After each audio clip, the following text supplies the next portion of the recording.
حنیف لاړ خپله سر ته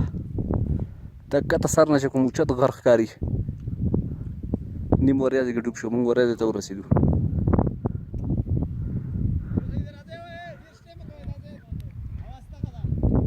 کښته سر د اوچت غرونه چې کوم دي د علي چیل کوپره هغه دی زموږ پښو لاندې شو اوس